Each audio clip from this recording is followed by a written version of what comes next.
64 ans, c'est désormais le nouvel âge pour partir à la retraite. Un recul inacceptable qui frappera de plein fouet les salariés les plus pauvres et les plus précaires. Parmi les hommes, les cadres vivent en moyenne 6,4 ans de plus que les ouvriers. On a d'autres données qui disent par exemple que 25% des hommes les plus pauvres sont décédés à l'âge de 62 ans contre 5% des plus riches. Donc reculer l'âge de départ à la retraite à 64 ans, c'est voler à chacun d'entre nous les 2 meilleures années de retraite. Cette réforme n'est pas non plus favorable aux femmes ayant occupé pour la plupart des emplois partiels, parfois dévalorisés. Les femmes gagnent 40% de moins de pension que les hommes. Toute réforme plus juste pour les femmes devrait s'attaquer à cette profonde injustice sociale. Deuxième gros problème, c'est l'âge de la décote qui est maintenu à 67 ans. En réalité, 40% des femmes contre 32% des hommes partent avec une pension incomplète et elles sont majoritaires à travailler jusqu'à 67 ans pour obtenir une pension complète. La FSU remet aussi en cause le financement du système des retraites, dont le solde est actuellement de 900 millions d'euros. Pour faire un solde,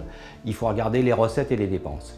Les recettes, elles sont basées sur des projections. Et figurez-vous, la cotisation des fonctionnaires a, elle, augmenté en 10 ans de 41%. Et le paramètre cotisation ne veut pas être étudié par le gouvernement, sachant que si on augmentait le point d'indice des fonctionnaires, il n'y aurait pas de déficit du solde de système de retraite. La FSU considère cette réforme brutale et injuste et qualifie les mesures compensatrices de dérisoires. Voilà pourquoi elle s'engage dans les mobilisations intersyndicales pour empêcher son adoption. Il en est ainsi de la pénibilité qui n'est pas étendue à la fonction publique et donc rien pour les agents d'entretien, la petite enfance. Par ailleurs, nous avons obtenu qu'il y ait une retraite progressive, mais le problème c'est qu'elle ne s'ouvre qu'à partir de 62 ans et donc pour nous ça n'est pas satisfaisant.